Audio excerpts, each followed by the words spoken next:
Hi, everyone, and welcome to episode 269 of the Tick Bootcamp podcast.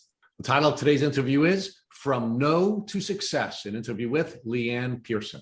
My name is Richard Johannesson, and I was blessed to work with my special co-host and friend, Maria Mooney, on this podcast. Leanne Pearson is a country rock singer-songwriter from Nashville, Tennessee, and Winnipeg, Canada. She has written and produced several songs, including Miles Away, Little Man, and the TikTok famous Catterday. Ms. Pearson's professional and personal life plans were more times than not rejected by her family, friends, and teachers. She was told she could not be a professional singer-songwriter, and she was told she was not sick during her lengthy diagnostic journey. No was a constant theme in Ms. Pearson's early life. Despite all the naysayers, she is a highly regarded singer-songwriter. She found a naturopathic doctor that finally tied together her random symptoms and diagnosed her with Lyme disease. And she is now healthy enough to be a new mom. Without further ado, we are excited to introduce country rock sensation, Leanne Pearson. Hello, Leanne Pearson, and welcome to the Tick Bootcamp podcast. Thank you for having me. We are really excited, and I'm more excited than usual because one of my favorite people is co-hosting with me today, one of our early guests and one of the members of the Tick Bootcamp family, and now we're making her an official member of the family, not just because she was a guest, but now she is a co-host. So Maria, please say hi to the folks. Hi, everyone. Thank you so much for having me, Matt and Rich. You're like a second family to me by now. And it's always so wonderful to be asked to be on here. It's an absolute honor. Happy to be here. Well, don't be too nice, Maria, because I may make you a regular. I'm already thinking about firing Matt, and now that I have one of my favorite people hosting with me, it will make my week much more enjoyable. I'm sure, and a fumble will slip, and you'll be like, she's out. Because I'm from the East Coast too. So, Leanne, talk to us about where you're currently living, because I know you're married to an American. You were living in the U.S. for a while. You're now back in Canada. So talk to us about where you are currently living. Well, currently I am in the U.S. again. I'm in Indiana visiting my husband's family. And so we're kind of just back and forth between Canada and the U.S. at the moment. And of course, we always love our Canadian guests, in part because they're just like the nicest North Americans, and in part because they say about. So I always know who's from Canada because we say about very differently. Maria and I, of course, will be speaking very differently. Mm-hmm. So Leanne, so talk to us about what it was like growing up in Canada. I loved growing up in Canada. I loved the snow, and I loved looking outside and seeing blue skies and snow and beautiful summers, and everybody's just, like you said, just nice, and Canada's just a great place to be. So Canada, at least from the standpoint of your southern neighbors, not only do we think you're the nice North Americans, because we're all cranky down here, but we also think of Canada as a sort of, really beautiful, outdoorsy kind of culture. Is that what your childhood was like? Yes. Yeah. I mean, there's no temperature that can stop us from doing anything. It's never too hot and it's never too cold. And even on the coldest days this past winter, people were out walking their dogs, and they put their snowsuits on and they went out tobogganing or for walks. And it didn't matter if your eyelashes froze and your nostril hairs froze to the side of your nose, you were outside. So it's really interesting that Canadians are so tough and that they're willing to fight through the cold and spend their time outdoors. But, Canadians also have risks when they're outdoorsy during the warm weather, right? So talk to us about what you knew about ticks and tick diseases when you're growing up as an outdoorsy gal in Canada. Yeah, I mean, I'll say that most people talked about mosquitoes. Especially where I'm from, mosquitoes are just bad. So growing up, it was always, oh, you don't want West Nile, and better put your bug spray on and cover up when you go up by the bonfire in the summer. And so there was this, oh, don't have standing water in your yard. Got to flip everything upside down after it rains, because it was always mosquitoes was what everyone talked about. And if you got bit by a mosquito, you'd have that anxiety of, oh, no, they took my blood. And so the only reason we really knew about ticks growing up was because of pets. If you had pets, you knew about ticks because you worry about your dog and you check your dog, and then cats too. At first it was really, you only thought a dog could get it, and then you realize cats could too. But so we were always checking our dog for ticks, and and finding them. Honestly, we found them all the time in the summer. We grew up outside of the city in the summer times, and we were picking them off with the like eyebrow pluckers, and you're picking it off and you're burning it, and that's we knew about ticks because of dogs. Okay, so and this is of course interesting, right? So you folks, at least in the part of Canada where you were growing up, were concerned about vectors. You were concerned about what would happen if a mosquito would bite you and what a mosquito would spit into you and ultimately could cause you to get sick. West Nile being one of the diseases that you're aware of. You were tick aware because your pets would have ticks, but there was no crossover between your concern about what a vector could spit into you from a tick bite.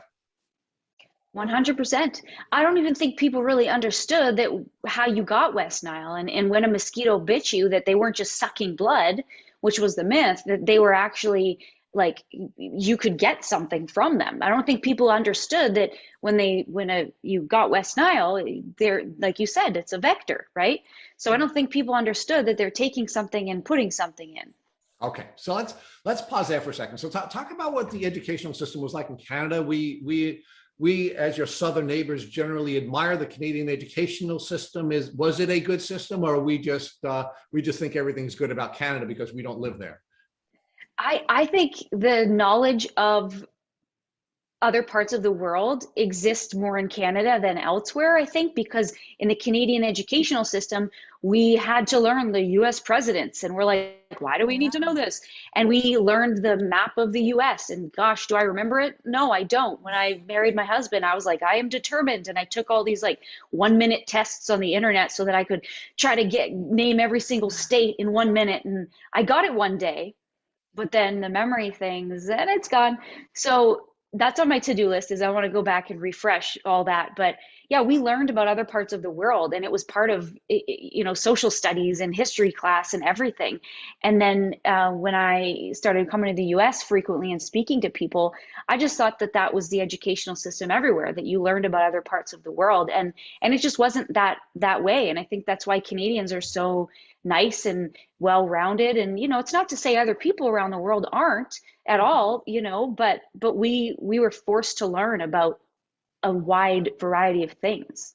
Let's talk about what you learned about your own country and your own environment, right? Because what I really want to focus on is when you were taking your science classes, when you were taking your health classes, you were apparently learning about vectors, you were learning about mosquitoes, but it sounds like you really didn't learn a whole lot about that to keep you safe. And you certainly didn't learn anything about ticks despite having this diverse educational opportunity available to you. Yeah, that's exactly my point, is that we were, in school and on the news and everything, we're always learning about such a wide variety of things that I forget now, right? That's the point, is I don't remember the US presidents, and I don't remember the Canadian prime ministers. I don't remember any of that. Why is there not educational systems in place that are teaching us things we need to know and that matter, and things we will actually remember? Even in math class, I don't remember anything from math class. Why aren't there classes about world things like ticks and mosquitoes and, Alzheimer's and just anything really, cancer? Why aren't we being taught in school things that could potentially affect us or our families growing up? Mm-hmm. So talk to us about when you were a young person in Canada. What was your vision for yourself? You're now a singer-songwriter and you're one of some note, right? I mean, I actually listened to a lot of your work on Spotify recently, and you're an impressive singer-songwriter. Was that something you always thought you were going to do, or is this something that came to you later? Thank you. I appreciate the kind words. I always knew that I wanted to be a singer. And so growing up in school, you're always asked, what do you want to be when you grow up? And I'd say singer. And everyone else is like doctor, lawyer, pilot. And I'm like, singer. And they're like, you're weird. So I got called weird a lot growing up because I was the weird one writing songs and singing in my bedroom. And the artsy one, right? In Canada, they call each other weird the way we do in New York? Yes, I was the weird one. And I grew up being called weird all the time. And it was just because I was a creative person and I expressed myself differently than other people, and I was just weird. So talk to us about how you ultimately developed this dream of becoming what is now a professional and a noted singer-songwriter. Yeah, I mean, I discovered instruments and I discovered songwriting. The songs were terrible, but I discovered songwriting. I went into the studio and I just ultimately fell in love with it. And so I think my son's crying. Can you hear him? We can't hear him, but he's certainly You can't welcome hear to him? join us. He's like, Mom, Mom. Well, he can't say mom yet, but I'm working on that being his first word. So, Yeah, so but my fingers husband wants it to be dad. So Of And course. we'll see. I have to admit, I only had one child say dad first. 3 of the 4 said mom first, but Oh, I did wow. say dad. So I will have to tell you that I don't have favorites except for the one that said dad first. Dad, yeah, of Perfect. course. That's great. I will keep working on him saying mom first then. So what was the question again? So the question was, just share with us what the path was from, Yes. this young gal in Canada who's considered the weird kid, who has this artistic way of presenting herself, to ultimately becoming a successful singer-songwriter whose work is on Spotify and many other places. Yeah, I mean, persistence. I think it's persistence and determination and just not taking no for an answer. And growing up, I just heard the word no a lot. I would try out for Canadian Idol, which is the same as American Idol, but for Canadians, and I would hear no. And I would show up and I would, do my hair when I was younger and I would pick my favorite outfit and pick my song and practice it and I'd show up and they'd go, no. And I'd write a song and I'd show it to someone and they'd go, no. And I just heard no a lot, that I think instead of it kicking me in the butt and making me feel sad, I think it kicked me in the butt and gave me more inspiration to want to do better and be better and pursue things further. So now, as you were hearing no, and we need to build out a little bit your Lyme story here. We are a Lyme disease podcast. As you were hearing no, as you were pursuing your dreams and as you were pursuing your artistic interests, you also had, I guess, a part of your body saying no as well because you weren't feeling well. So talk to us about when your symptoms first began to develop and how is that interfering with your artistic pursuits? I mean, I was in the children's hospital when I was really, really young. That's something most people don't know because I don't really talk about it, but I had septic hip, which is a bacterial infection that I could have died from if it wasn't caught. And it was, so I had a emergency surgery. They kind of scraped the infection out. I got a big scar in my hip now. And I spent a lot of time in the children's hospital when I was younger on IV and heavy, heavy amounts of antibiotics when I was younger. And so I basically was a bubble child. For how many years of my life where my parents weren't allowed to, there was no stress in the house. I could do something and I wasn't allowed to get yelled at. I couldn't be disciplined, had to keep the stress level down. I was just a bubble child. And so growing up, because of being on such heavy antibiotics, I think it killed my immune system at such a young age. So I was always sick. I had everything. I've had everything. And I would always go to my parents and say, my ear hurts, or my head hurts, or my throat hurts, or my toe hurts. And so people just stopped believing me. But anytime that I complained of something, I was in fact sick.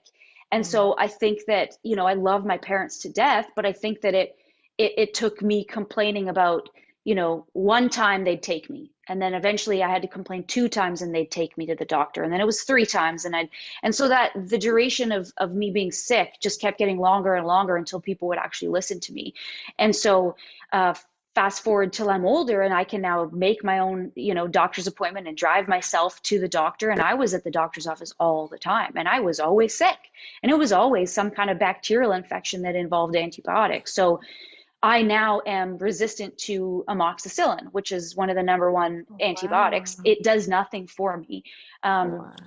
And there's a few that are now slightly more ineffective than they used to be for me as well. So I've had so many antibiotics that my immune system just kind of maybe isn't there, or what the reasoning is, I don't know. But I just spent my whole life being sick. And you go back to the hearing no, I heard that a lot, even with my health, was I have an ear infection. No, you're fine. I have a sore throat. There's pus all over my throat. I can see it. no, you're fine.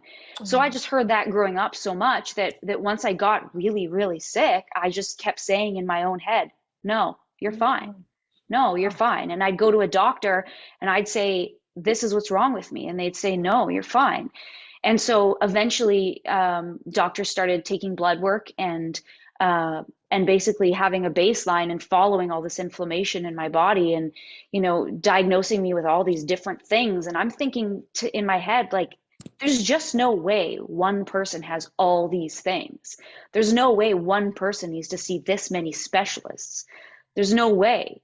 And I thought in my head, everything's got to be connected, but how? Right?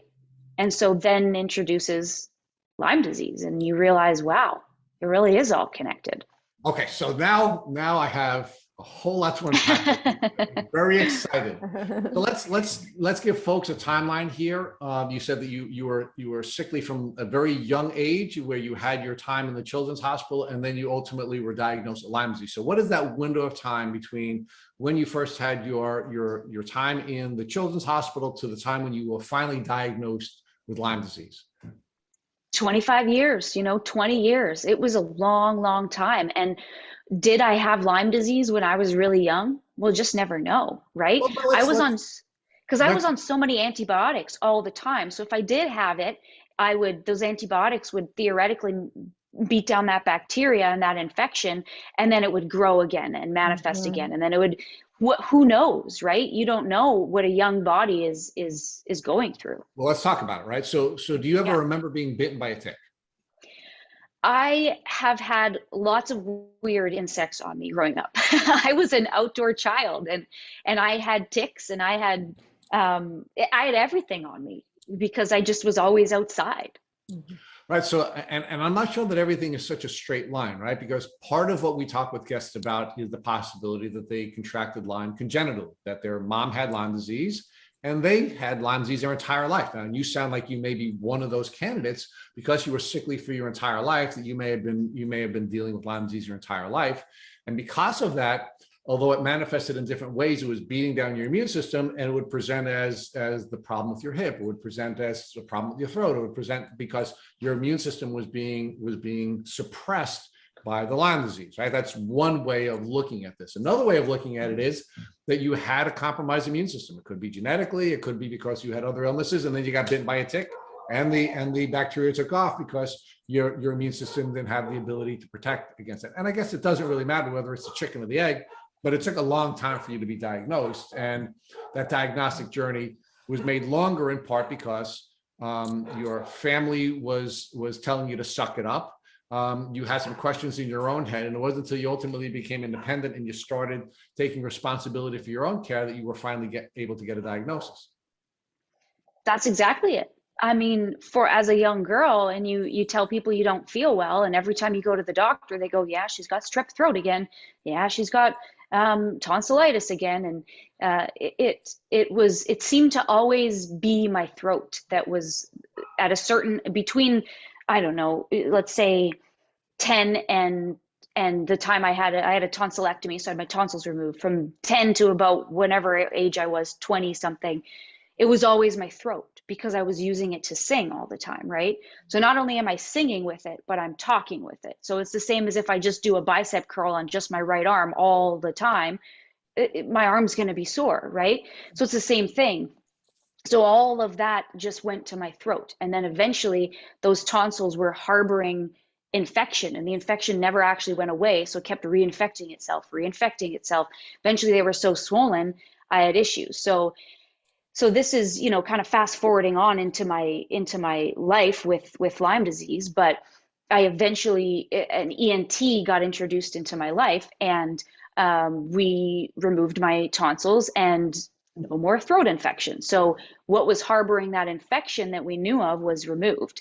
And so I just, don't get sore throats often anymore. I don't get any of those infections, but she started doing checkups on me. And actually, because of having COVID while pregnant recently, and shingles and laryngitis and all this stuff within the last, since in December, I am now due in 2 to 3 weeks to have another checkup on my vocal cords, my nose, my eyes, all that kind of stuff to make sure everything's okay as a result of those infections. And so she caught that one of my vocal cords was paralyzed. And so I was having laryngitis a lot and a raspy voice, which sometimes you can still kind of hear when I'm talking. And so she did this test on me and said, yeah, I mean, I think it was my left one. She said, yeah, it's paralyzed. It's not moving. Just your right one is working. So she put me on vocal rest for a while. I had to cancel a bunch of shows. And then you kind of hear a little bit about Shania Twain's story, right? Same thing, as most people who are listening right now are probably aware of her situation. She lost her voice. And so I essentially lost my voice, but half of my voice. And so I couldn't sing, I couldn't talk, I couldn't do any of those things to try to rest that voice. Ultimately, resting it caused that vocal cord to unparalyze itself. Now I have a raspy voice again. Is it paralyzed again? I don't know. Is that Lyme disease? I don't know, right? So talk to us about the Lyme disease diagnosis, and what other diagnosis did you have before you had Lyme disease? Everything. You name it, I've had absolutely everything. And it's almost like the girl who cried wolf, except everything I'm crying is real. So you kind of go down this list and you just kind of have to chuckle because you're like, wow, yeah, you're sick again. So even my friends too, not only did I hear no in my health journey and my music career, but I had to say no a lot. Hey, we're going out tonight. You want to come? No, I'm not feeling well. And I just had to say no a lot. And I learned to just listen to my own body and trust my own instincts of I can't do this right now because I don't feel well. Or I'm going to go out with my friends, but I'm going to be home by 11 so I can sleep well.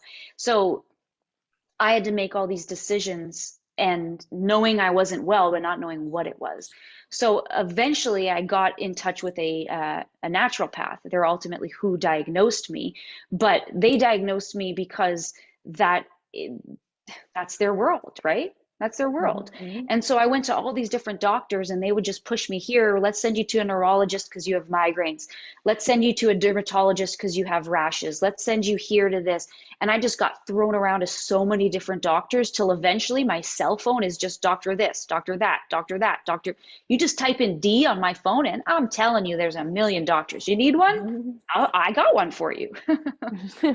She's got the reference. I got them all. So Leanne, so you were, the proverbial elephant that had a different doctor blindfolded touching a different part of the elephant, and no one was looking at the entire elephant until, and please excuse the metaphor, it's just a metaphor, but no one looked at the entire elephant until you went to a naturopathic doctor. And when you went to a naturopath, that doctor tied all of these different symptoms together that all the specialists were looking at with, through the prism of their specialty, and told you, hey, I think there's something that all of these things have in common. 100%. And I would go to a specialist and I would try to tell them the bigger picture, whether it related to their specialty or not. I wanted them to know the big picture. So even, I'm sure we'll touch on it later, but even having the COVID and everything while pregnant, and now I've got some nerve issues in my hands. I went to, this doctor 2 months ago about a nerve issue in my hand, and I told him the whole story of everything. And I said, you're not going to believe me, but blank. And I briefly explained everything. And I said, I don't know if it's related or not, but this is my whole story. So eventually I just started going to doctors with a cover letter.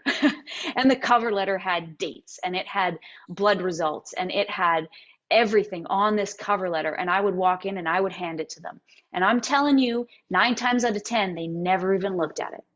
The only person who did was a naturopath. Okay. Now, you said you knew, you knew there was a thread from your childhood. There was a thread that tied everything together. Your gut was telling you there's a thread that was tying everything together, but you could never get a doctor, it seems, to help you to look at that thread until you found the naturopathic doctor. That's exactly it. I mean, even from a young age, just asking for help and not getting it, I just kind of learned to just be a tough cookie, because if something hurts, and now let's say even in childbirth, Is my pain tolerance skewed? I don't know, because I sucked it up a lot growing up. That's how Mhm. I was raised and what I was told to do. So if someone says, you just stubbed your toe, rate it on a 1 to 10, I just can't. I Mhm. just can't rate things on a 1 to 10, because what's my 1 to 10 to your 1 to 10 to someone else's, because Yeah. I've just sucked it up my whole life. Yes. Okay, so you're growing up in the suck it up culture. You're hearing a lot of no's from your parents. You're hearing a lot of no's from people in the educational system. You're hearing a lot of no's and sort of giving back a lot of no's in the social environment. Talk to us about how that became an inspiration for you as an artist. I wanted to control what I could. I wanted to tell a story and just be positive and just laugh. And I think that music was my outlet in order to do that. And my grandparents were big inspirations in my life. So I always knew I was going to move to Nashville, but I wouldn't do it as long as my grandparents were alive, because they were my best friends, my biggest supporters, and I just loved them to death. And so um, basically, as soon as they all passed away, that's when I went to Nashville. And some people would say, well, why didn't you go earlier? And it's like, because I loved them. Right. Mhm. And so they played a big factor in when everything happened with me actually chasing full time music. And I wanted to pursue education as well. So to me, it was, I'm not pursuing this full time and relocating anywhere until I get a degree, until Mhm. I'm finished university.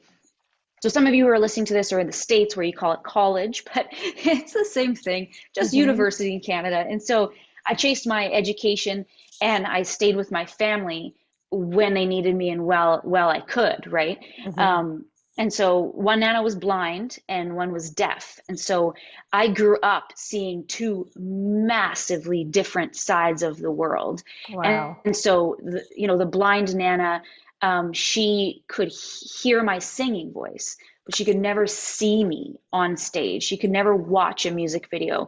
She could never see me in the living room, flailing my arms around while I'm singing Celine Dion. But the other Nana, she got to watch that, but she couldn't hear that. And so I don't think I really realized how the impact of that in my life until they were gone. And until I was diagnosed with Lyme disease, and until I got really, really sick and thought, who's the first person I'm going to call? And they weren't there. And I Mhm. thought, that's who I need to talk to, because they see life or hear life the way I do. And I needed to speak to them, and they weren't there.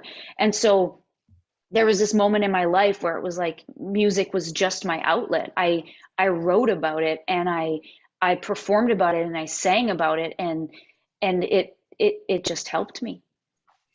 So now let's talk about the pain and how you dealt with the pain prior to your diagnosis, right? This was very difficult, right? You had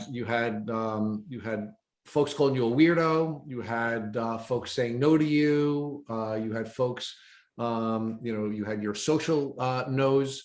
How did you deal with that pain that you were feeling? Did you face it? Did you put it in a box? I mean, how did you deal with the pain? I think I always liked to talk about things and be honest and communicate. And I think there was a certain point in my life where I kind of went into a shell and didn't talk about it because nobody listened. And like you said, I was called a weirdo. And even into university, I would hang out with my big group of friends and I would say something and everyone would go, "You're so weird, Leanne." So I just thought, like, I'm just weird. I'm the weird sick kid. And eventually I Mhm. just owned it. And I just thought, that's just who I am. And I Mhm. just embraced it and realized I'm sick. And no doctor can figure it out. No family member, no friend, nobody understands what it's like to be me. And I realized that I just had to embrace that. And I just became the weird sick kid and just never talked about it and never complained anymore. And just dealt with it on my own through music. But my music was never negative and sad. It was always positive, because I had too much of that negative, sad in my brain and in my body and in myself, that I didn't want to have that shared with the world. All my songs were happy. So, one of the things that, for example, Susan Cain, who wrote the book Bittersweet, which I'm actually reading now, argues is that if we put our pain or our sadness in a box, it's ultimately going to leak out.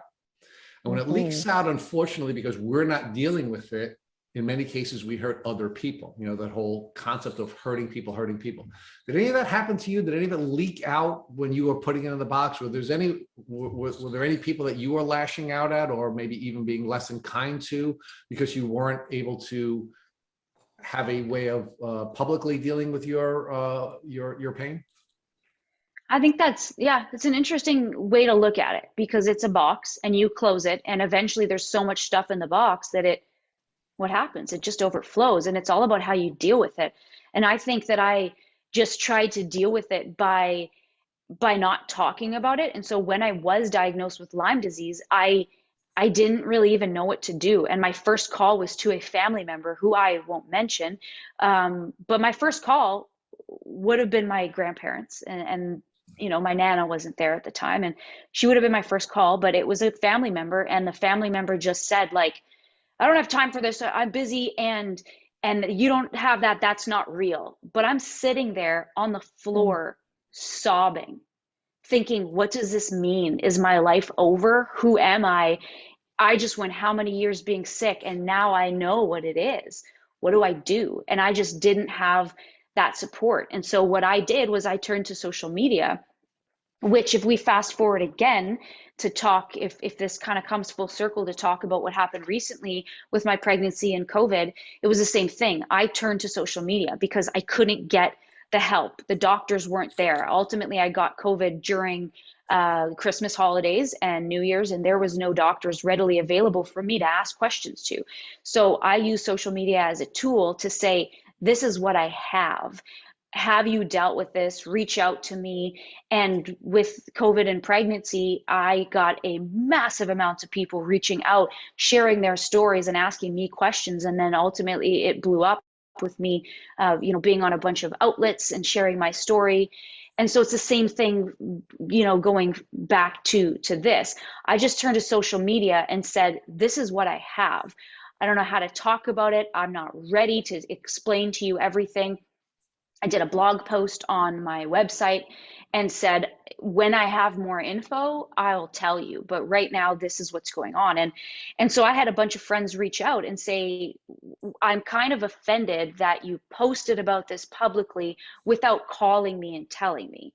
So, and Leanne, let's pause there for a second. I want to walk you back to one, because my social media expert is going to take over in a minute. Maria is going to take over in a minute. It's going to be her turn to talk to you about your healing journey, but I do want to talk to you about your diagnostic journey for one more minute, and then I'll let Maria take you through this really important part of and really beautiful part of your story. You got diagnosed, right? And one of the things that often happens with folks on our podcast is they have sort of split emotions. The initial emotional outlet is almost like celebratory, where they feel validated because they've had all these years of people missing a diagnosis, and they finally get their diagnosis, and they're now finally validated, and they want to celebrate for a moment. And then they have the second phase, which is, oh shit, now what, right? Yeah. Did you go through both of those, or were you immediately sad and scared when you finally got the diagnosis that you waited 25 years to get? Immediately just sad, and just thought, damn, no one's going to believe me, because this is something that most doctors don't even believe. And it took me 25 years to find one person that believed it. And I just knew no one was going to believe me. And when I got told that no one believed it, it was just kind of, oh, well, it must be fake. I must be making it up. It's not real. And ultimately I went down the journey of, I got told I had fibromyalgia as well. And so do I have fibromyalgia, or is it just all Lyme disease? Who knows? Because those aren't things that you can look at and diagnose like you can cancer or strep throat or anything like that. So what is it? I don't know. Do I have fibro? I don't know. But again, fibromyalgia is something people don't also believe in either. So it's one of those, you have to go through the list of, do you have this? Do you have this? Do you have this? Do you have this? No? Okay, well, it's fibro. So I was diagnosed with so many things that what you just get confused after a while. And ultimately I was, which I don't think we've discussed yet, I was ultimately diagnosed with cat scratch fever first. So there was this point in my life where I was in Nashville and started having really bad migraines all of a sudden, and a whole array of symptoms and vision issues. So I went to an ophthalmologist and they just checked my eyes and said, your one pupil is enlarged, but the other one's not. You have migraines, you're throwing up.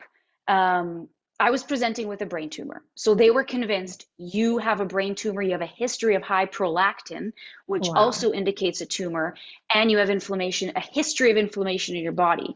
Because Wow. this naturopath, just before she diagnosed me with Lyme disease, she started tracking and having baselines of everything. And so I was told, you have a brain tumor. There's no way you don't. You have all the symptoms, and your Nana passed away from a brain tumor. My best friend passed away from a brain tumor.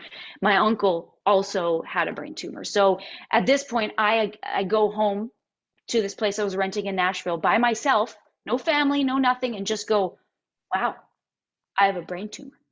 And So now, I was oh, seeing a sorry. guy at the time, and so I said to him, you know, I just got told this, and he goes, oh, I'm going to a friend's birthday party. I'll try and come by after. And again, there's just me by myself going, wow, I'm alone again with the diagnosis. What do I do? You know? Yes, this is, can you hear me okay? Let me see. Is this, I want to make sure everything's good. Okay. So this is, first of all, I'm so sorry to hear about the whole journey from beginning to, what you're speaking about now. So for those who are listening, cat scratch is is another name for a species of Bartonella, correct? Yeah. So can you elaborate on that a little bit? So when you were diagnosed with cat scratch, it's one of the species of Bartonella that they can test for, where you tested for that, and then they found that you had that.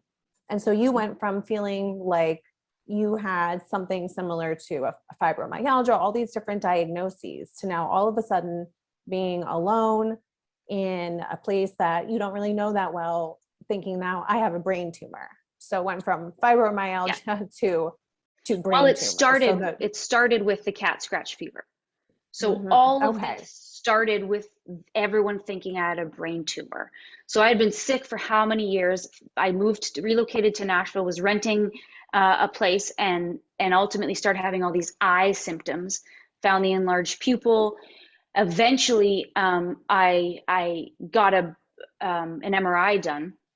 Had an awful reaction to this MRI, and so I was throwing up for 15 hours and saying to my family, lying on the floor, throwing up and passing out, and saying, I need to go to the hospital. I'm too ill to even call 911. And I'm begging people to take me to the hospital. Right. Finally, I get to the hospital. I'm put on IV, anti-nausea medication, all this stuff. And they're trying to wake me up to check my eyes. And they do notice that this pupil's enlarged and that I'm vomiting and all this stuff. So they said, we're going to call in a radiologist to check this MRI immediately and see how bad this brain tumor is. At this point, everyone's assuming I got a brain tumor. Now The you're so, radiologist checks it. He comes back and says, you don't have a brain tumor. So it then they sent me to an ophthalmologist, which is more of an eye specialist than an ophthalmologist, right? So the ophthalmologist is the one that diagnosed the cat scratch fever, which I find interesting because that's not even understood. near his field. So he was flipping my eyelids up and he found a bunch of bumps on the inside of my eyelid. And he Wow. said, you have cat scratch fever. Wow. Undeniably, that's what you have. And I said, what? That's a song. Like, that's not even there's a song called Cat. I was like, that's not even a real thing. What is this? How Right. did I get it? And so the migraines, the enlarged pupil, it was all just cat scratch It fever. was all cat scratch fever, So divine he intervention that you ended up exactly there. with my eyes. And so With in the my eyes never happened. None of this would happen. So he put me on a high doses of doxycycline, and for like 30 days. And then we reassessed, the bumps were gone. Another 30 days reassessed. And I was down this road of just and then I had some rashes on my face, and then all this stuff. And then I broke out and started having acne issues. And so they gave me doxycycline for the acne, and because the rashes turned into acne. And so I was on doxycycline for like 6 months. And I remember burning the bottom of my feet because I couldn't sit in the sun, and I just craved sunlight. So I would sit with an umbrella over me, but forgot to cover my feet. So the soles of my feet burned so badly that I could barely walk. And here I am miserable. And I'm like, no, I can't walk. And it just snowballed from there. So it was my eyes. And then still for 6 months, if not like maybe it was, so 2013, probably 2 years, I still had Lyme disease, and nobody knew. Now, when you were taking the doxycycline for the cat scratch on and off, were you getting any die-off, or what we know, in the Lyme world as a Herxheimer reaction or die-off? Did you feel worse on this medication that they put you on for at some point acne? Were you getting any die-off at that time, or were you kind of smooth sailing through that medication? I would say, looking back now and knowing what I know, that there's such thing as a die-off. Yeah, definitely. And it presented in my skin, because if you can't see me right now, but I have beautiful skin now because I think I'm through the woods of all of that. Will it come back? I don't know. Knocked on wood. I don't know. It will not. Your skin is glowing. I definitely had die-off. I would say, the hair wasn't healthy, the skin, and it was this physical reaction. And I started working out like crazy, and that was another outlet for me too, was exercising and music. And I'm sure that the exercise also helped you heal in a lot of ways, getting the blood flowing, making sure that, you were stretching, things like that are just so important to the healing process, also to not overdo it. So when did you find out that you had Lyme along with the cat scratch fever? Because you were on this doxycycline, you said, for about 6 months to 2 years on and off, doing some sort of treatment for the either cat scratch or something else that would come up. How did Lyme then come into the picture? Again, the die-off. I think I just got really, really sick and started to spiral down really fast. And this is kind of when you introduce my now husband. So for so long, he'd only known me as a sick girl, right? And so he was there right at the beginning of all of this journey. So he had met me just after the brain tumor thing was resolved, and it was, you don't have a brain tumor, you have cat scratch fever and extreme migraines, and you had a major reaction to an MRI, which then caused you to need time to heal. And so he met me kind of right after all of that. And so I can really relate to that. I have my fiance as well. So I just want to say I can really relate to that, and those good men that, that know us from sickness to health and healing. They're very special. Continue. It's so true. And I think, had he met me when I wasn't going through all of that, would we be married today? I don't know, because it caused us to have such a close relationship where I now had this outlet when someone was listening to me. Finally, someone in my life knew that something wasn't right, and they listened and they wanted to help. And so finally I had somebody. You had support. I had support for the first time in my life, I felt. And do you think that made a big difference in terms of not just your healing, but how you felt, in the moments, and not just in the long term, is having that support system, even that one person? Yeah, I would say it gave me this new motivation of, I don't have to feel this way anymore. Something's wrong with me. Somebody believes me. Let's get help and let's figure it out. And I had this new motivation of like earlier on in this conversation, I told you I accepted I was the sick, weird girl. Yes. And at this point, I just didn't accept it anymore. And I wanted to figure it out. And so I circled back to that naturopath, because in between, right now in this conversation where we're at in this point in my life, to when I first met the naturopath, currently I'm moving my hands in a rainbow motion. Nobody can see it, but I'm doing it. So she is. So I went back to that naturopath and I said, you did wonders for me years ago. Can we do that? That had been probably 5 years, maybe 6 years. I said, can we do that again? You had me on all these weird tinctures and stuff, and everyone here probably listening knows what a tincture is, which was a word I'd never even heard of. Yes. And I was back on the tinctures, and I was back on the supplements, and So to clarify, this is after this 2-year period where you're still kind of going like, what's going on? So then you go Yes. back to this naturopath who has helped you so much in the past, and that you trust. This individual Mhm. listened to you, and you said, hey, I trust you. Again, like, I'm putting my health and my healing in your hands. Show me what you got. And then Exactly. you moved forward from there with treatment.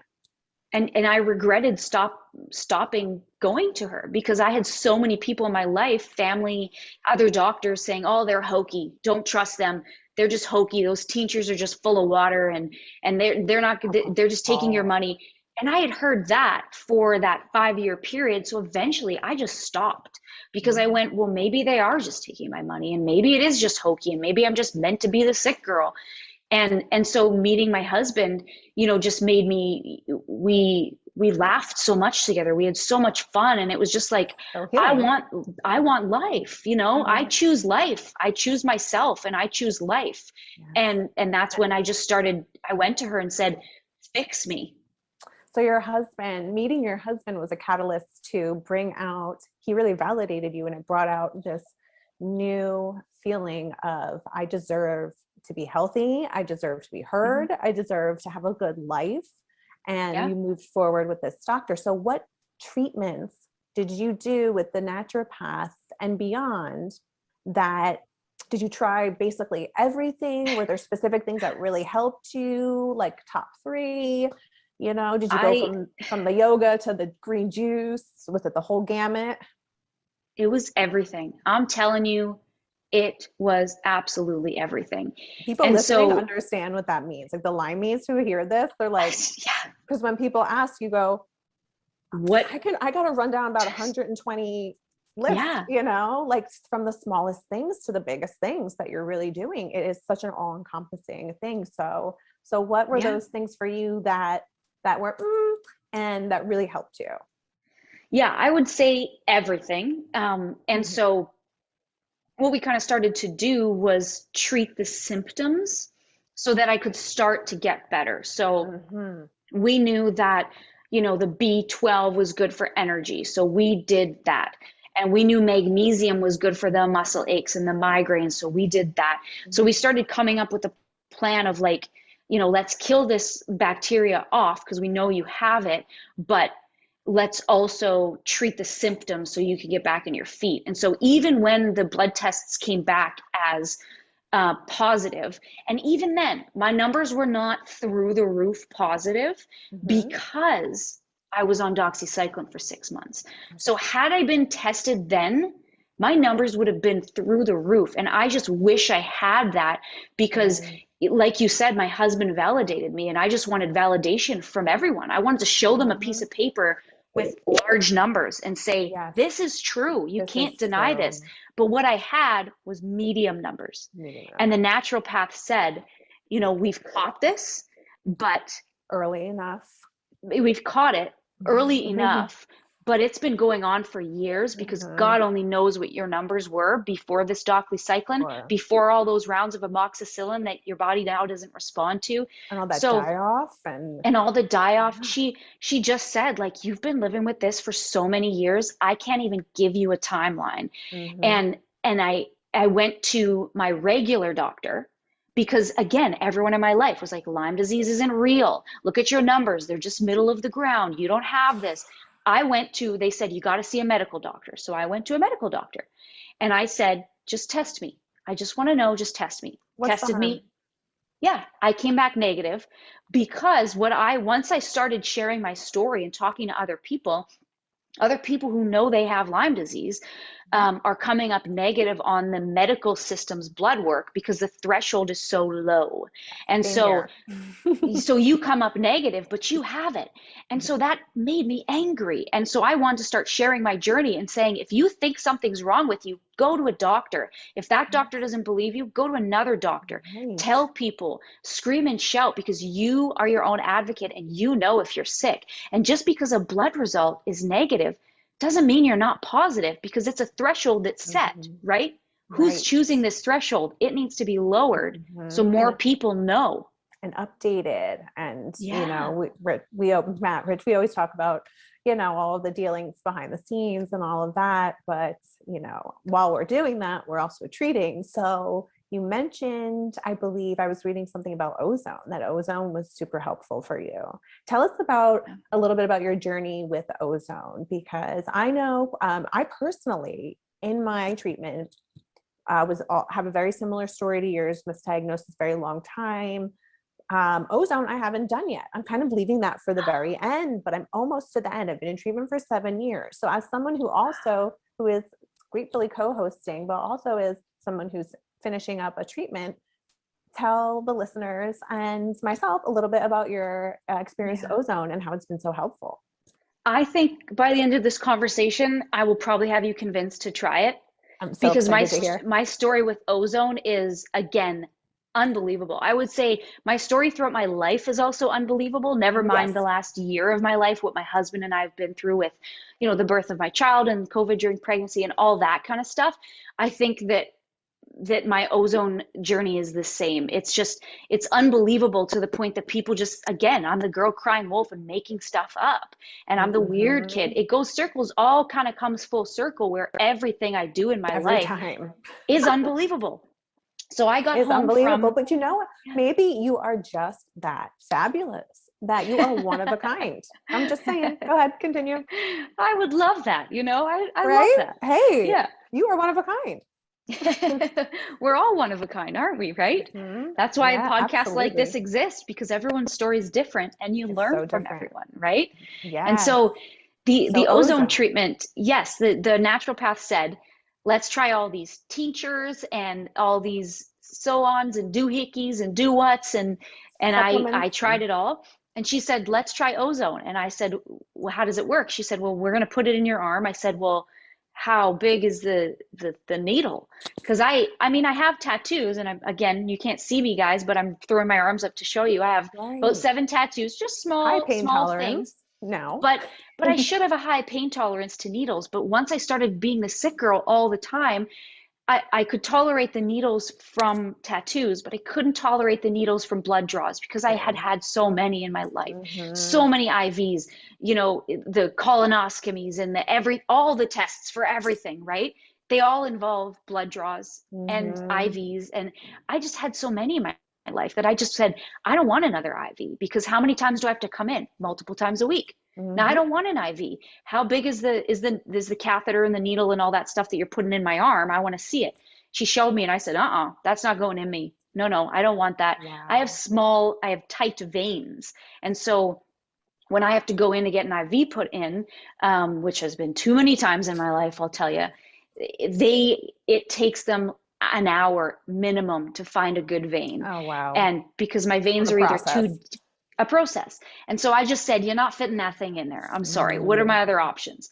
And so you can do. So sorry to interrupt, but this is so interesting. So you went from like, oh, absolutely not. It's not going to work. Like for me, like ozone, I don't think so. The needles, like I've just been through too much. And then continue on where it turns out to be something that is so helpful. Yeah. So she ended up going through my ears and my nose. Get out. Yes. There's also an option to go up the butt as well. So we have options in ozone. Who knew? We are not going to discuss that here, but there is an option to go up the butt. And so you're basically just trying to get the ozone into your body and your blood system so that you kill off the bad stuff by introducing oxygen. So basically, bad things don't like oxygen. So you introduce oxygen into your blood system and the bad things die off.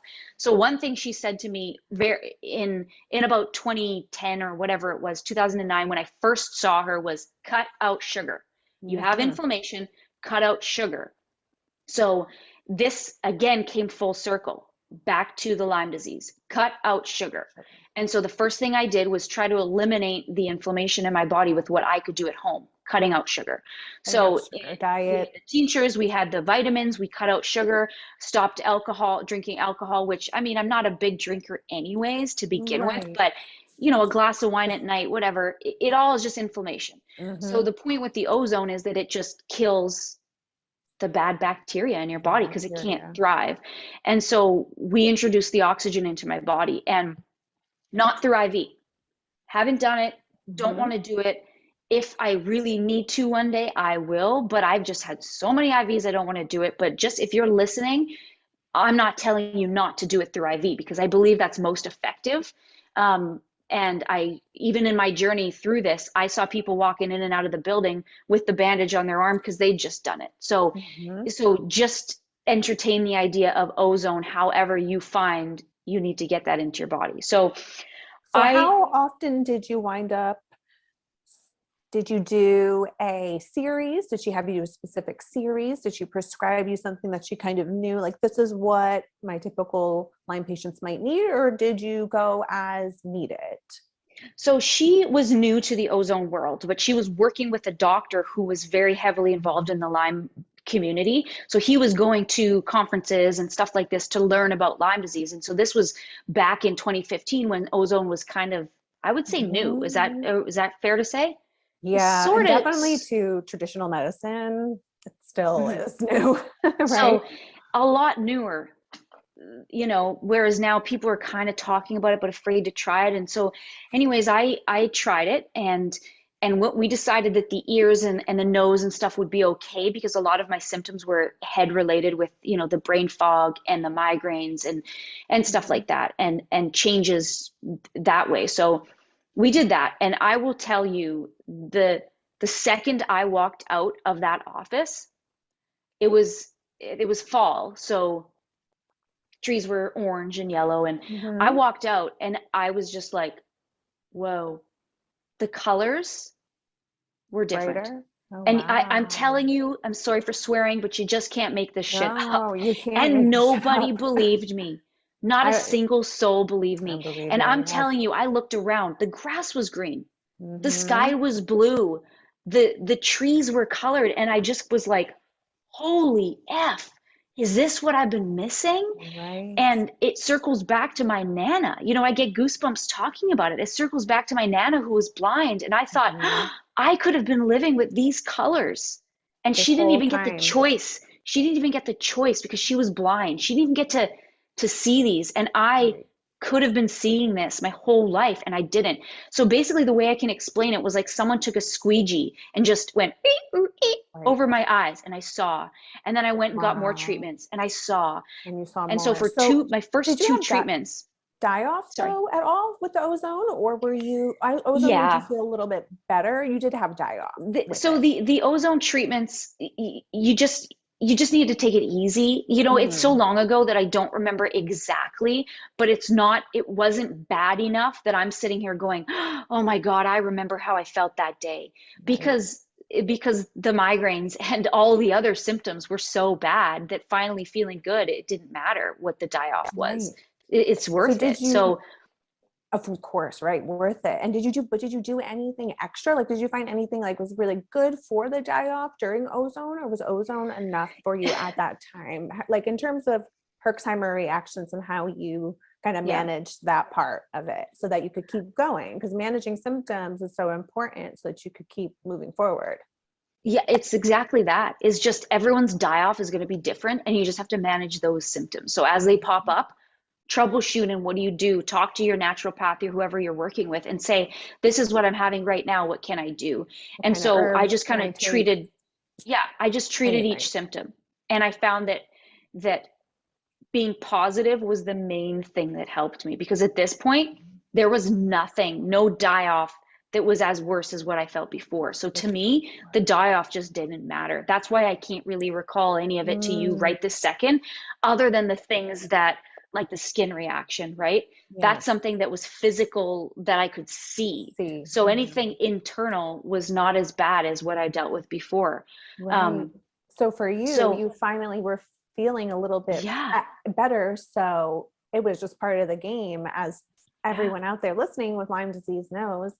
Unfortunately, the die-off is part of the game. And in order to finish the game, we have to, it's like a video game. We have to dodge, face it, take some glutathione, dodge it that way, take a nap, dodge it this way. So it's all about managing the die off the symptoms, as you're saying, so that you can move through your treatment. Yeah, because seeing colors for the first time in my life was worth it, that none of it mattered. And so that was the first Amazing. and second treatment. The third treatment, when she put it's basically a large needle that kind of goes into your ear, but there's no sharp tip on it. Okay. And so it's slowly injected into your ear, into one side, and then it's injected into the other side. And so they do the left ear and the right ear. So she went into the right ear, and right after that in going into the ear, I all of a sudden, it felt like, how you fly on a plane and your ears pop, but they don't pop one clean pop, right? Not like a snap of a finger. It's like there's multiple stages to the popping. I felt this massive pop in my ear as if something died. That's the only way I can describe it. Something died inside my brain or ear canal that all of a sudden I could hear. So going back to your singing, being a wonderful singer, passionate singer, and having those beginning ear, nose, and throat issues, getting ozone directly into the area of the ear, nose, and throat was beneficial for you. Scary, highly scary, I'm sure. And you're so brave, but quite beneficial, it sounds like, for you. Definitely. And so, it doesn't come without, some kind of, I wouldn't say risk, but for that day, when it goes into your nose, I'm telling you, it is not comfortable. Right. Something is being injected up your nose, and you close one nostril and something goes up the left side. Let's say you're closing the right, and you have to breathe in really deep and then hold your breath, and your eyes are leaking. It's kind of burning up your sinuses. And so I always had a sore throat immediately after. So I always knew I can't book a show that day. I can't have a write. I can't have anything. And so I kind of just learned to adapt my life around those ozone treatments. But my ears, all of a sudden I could hear, right? And when I was going through the tonsillectomy years ago, she was testing my ears and saying that I basically had like superhuman hearing in one ear and the other ear wasn't as good. And so what I found out and what I gathered was that my body was adapting to this, like, you can't hear properly through this ear, but we still need you to hear. So we're going to make this other one superhuman so you can hear. So my body was being superhuman and was adapting to all these bad things in my life. And so it was like, holy crap, my body's a miracle. And you fast forward to now and all the crap, quite frankly, I went through with this pregnancy. I still some days look at my son and go, how the heck did you grow inside my body? And I was so sick during the pregnancy, but you're okay. How did my body do this? And I'm just beautiful. It blows my mind to think that a human grew inside me, and I grew that child, brought life amongst the chaos of my life and me being sick, and it still blows my mind. So beautiful, and I'm so happy. Congratulations to you and your partner on the baby. So where would you say now, because I know you had the unfortunate health blip there with COVID.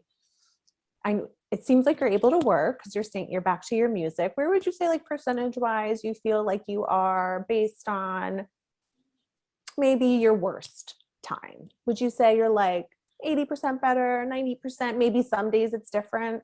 That's kind of how it works for me.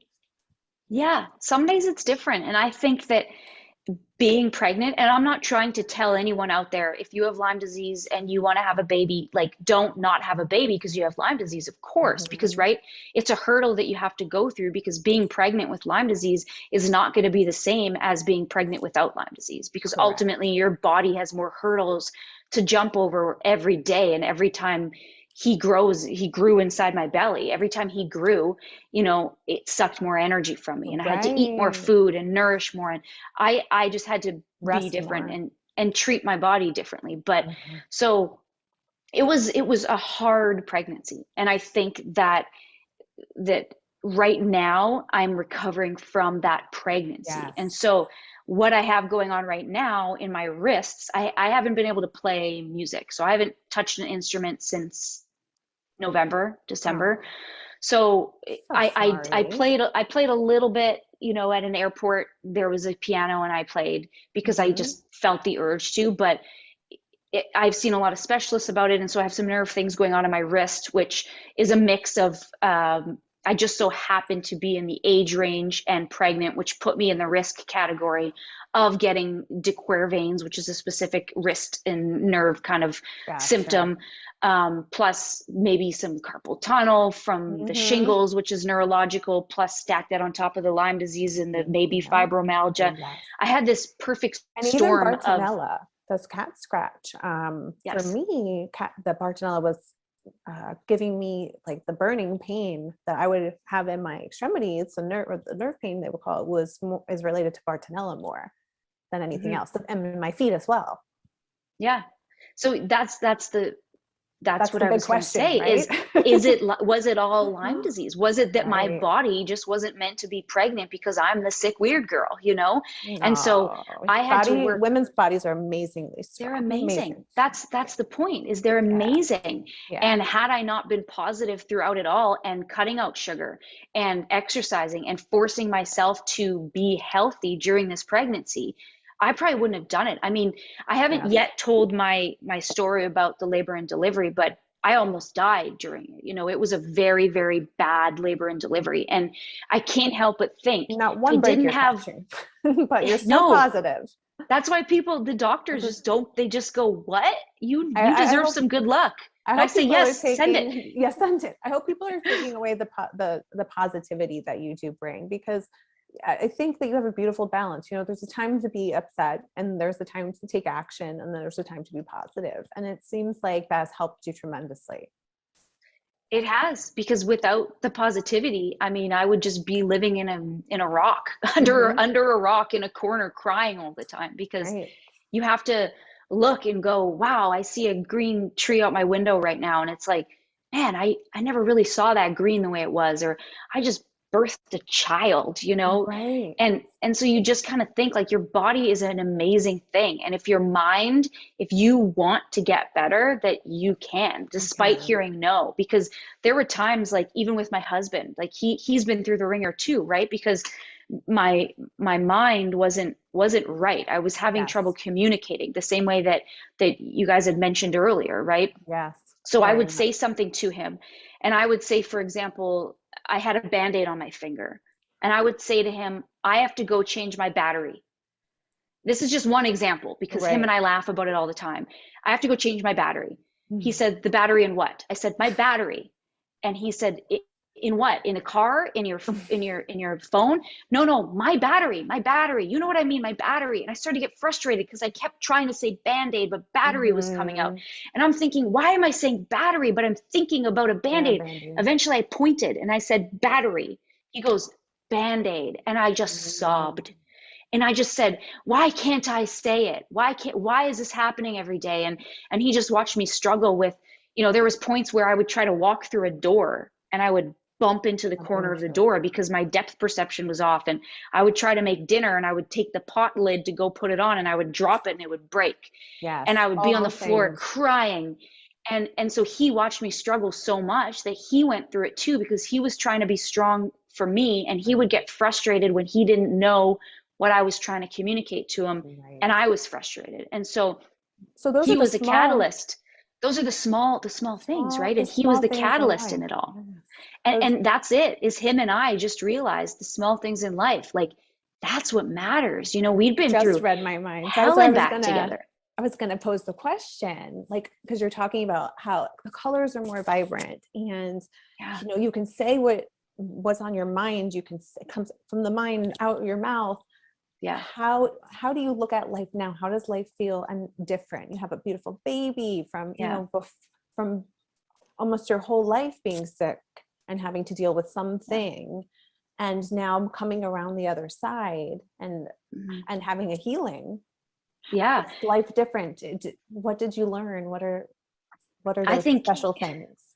I think you just don't take things for granted, right? You look at my Nana, one was blind and one was deaf, and you see that, you grow up seeing that spectrum of things. And then I'm the sick, weird kid, like we keep saying, and you just have this new perspective on life. And meeting my husband was part of that, right? Because he dealt with everything with such patience and grace and caring and love that I was like, wow, that's what it feels like to really, really be loved despite of your illnesses and your challenges. Because a challenge is just a hurdle, but you can get over a hurdle, right? It's the same as a mountain. You can climb that mountain and get to the other side, but do you have the determination and the will to get to it? So I'd come from this such a dark place. Even there was one point, again, my husband was in my life at this time when I've been sick my whole life, but right around 2015, I was the sickest I'd ever been, despite being, when I was sick in the children's hospital, of course, but I was very skinny. I mean, I should send you guys show you a picture of what I looked like and versus now. I mean, it is insane. Looking at myself now, I was like, oh my gosh, how did I not know that something was seriously wrong? And my husband and I were on the HGTV show Property Brothers, and we were cast on that show right when I was diagnosed. Oh, wow. So during the filming of the show was when I was diagnosed. And so I had to walk on set every day and put makeup on, and I had rashes, I had dermatitis all over my face. And the makeup artist on set, I would just kind of sob to her, and I'd have tears in my eyes, and I'd say, I don't want to go on national television right now. I'm sick, I'm skinny, I haven't slept, I have bags under my eyes. And can't think people watch that episode now and they don't know. They have no idea.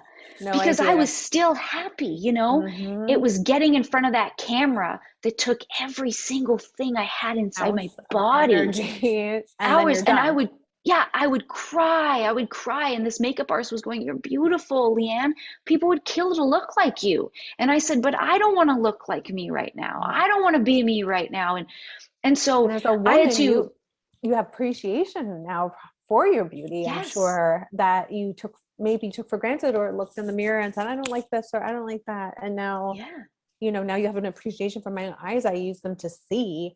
My mouth suits for this. My eyebrows are here for this. My eyelashes are here for this. And my body grew a human, Yes. You think, but in order to get to where I am, there was so many tough conversations, There was this one point on set, I think, where, my husband and I were, it was very rough for us. Filming Property Brothers was a rough time. And nobody to this day even knows that was the same time I was diagnosed with Lyme disease. Nobody knows that. And so they see this episode that just actually aired again a couple days ago. Wow. And people are going, oh, you guys were so happy and you're so funny, Leanne. And I loved hearing you tell your jokes and your stupid jokes. And it was a rough time in my life, but nobody knew, because it goes back to where we were talking about social media, is you can put forward whatever foot you want to put forward, right? And you can post your happy little family against a white background when really, in reality, your house is a friggin' mess and you haven't showered and your child's just crying all the time. So you put forward what you want to put forward. And I made this conscious effort to, once 2015 hit, it was like, no, I'm not going to lie and post motivational quotes anymore with pictures of me looking beautiful with makeup. I'm a person, and people care about me regardless of me having challenges or not. And I just made this decision to just be honest. And I told people, I have Lyme disease.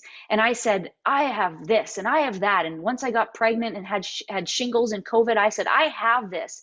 And I just started telling people, and I had mastitis, a big infection during my nursing journey and breastfeeding journey right now. And I was in the hospital on IV, and I told people about it. And I just said, I'm a real person, and you just got to share it and just be who you are. And it involves hard conversations and telling your story and just being honest. Being honest. So being honest is something that you really learned through this experience. Being honest about how you feel with other people, and also being positive. Would you say those are two tips that you would give to somebody who is either newly diagnosed with Lyme, or starting their treatment, or in the middle of their treatment? 100%, because you will get better.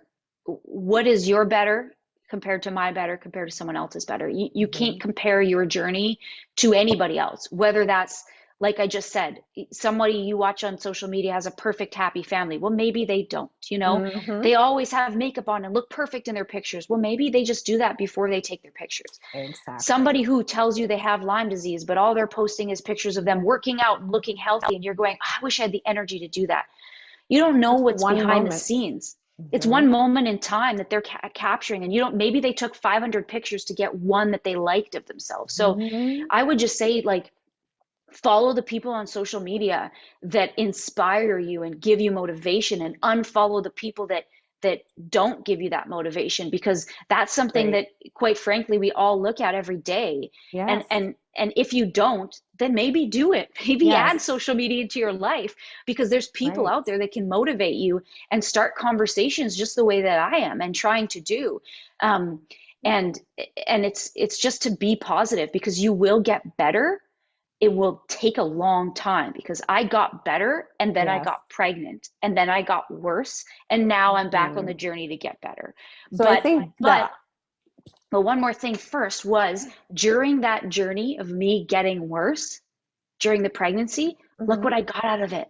A beautiful child. A beautiful So child. it's just The an best example thing. of, you will get something out of it that's positive at the end of your journey, because I did, and it's a human. It's a human that It's a son, right? yes. And I love how you said curate your feed so that Yes. either you're looking at things that are motivational, inspiring, Cat educational, videos, or cat videos. funny, right? Cat funny for videos, funny videos, cute, anything puppies, but then also to use social media as a way to connect with other people who are going through the similar experience. Because as you said, and as everyone, and Rich, Matt, the whole Tick Boot Camp, all of us know, there is no one size fits all. This is one of the weirdest Yeah. illnesses, because not only is it one disease, usually it's, I mean, one disease, but it's multiple infections of all sorts of types, viral, Yeah. parasitic, it's multi-system, it is bizarre.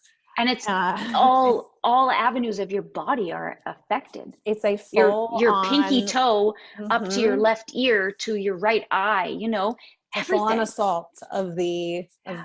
of your body. So, it's so wonderful to have people like you, to hear the stories, and to have Tick Boot Camp exist, so that you can give this kind of really valuable information.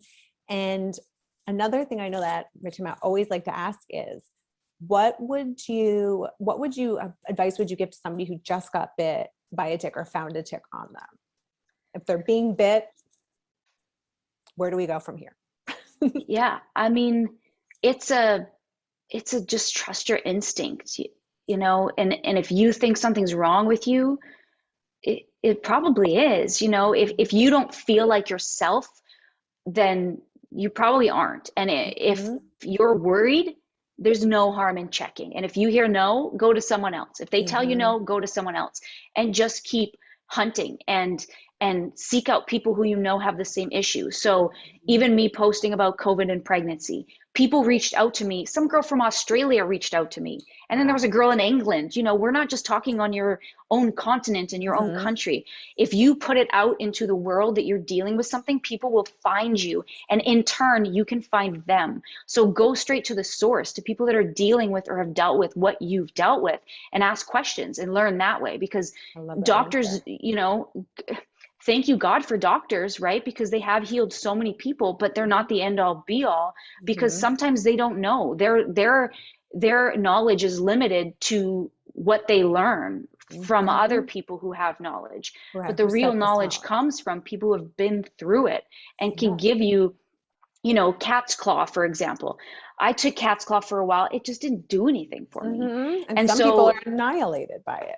yeah. And so I just say, like, I'm not going to tell you don't take it because it didn't Mhm. work for me. I'm going to say, this is something you could try, right?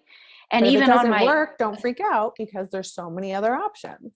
exactly, because just try everything, and ask questions. And even if you're listening to this and you want to reach out to me, just my website's leannepearson.ca, or I'm at Leanne Pearson on all social media. You can just find me and just message me and say, hey, I heard the podcast. It's I got a awesome. question about this. Or, if you feel inspired by this conversation, just tell me. I just want to Yes. hear from people. And that's how we all connect, Connect. is is ultimately just, if you're just diagnosed, go cry, sob about it, because that's also Yeah. part of healing. Yeah.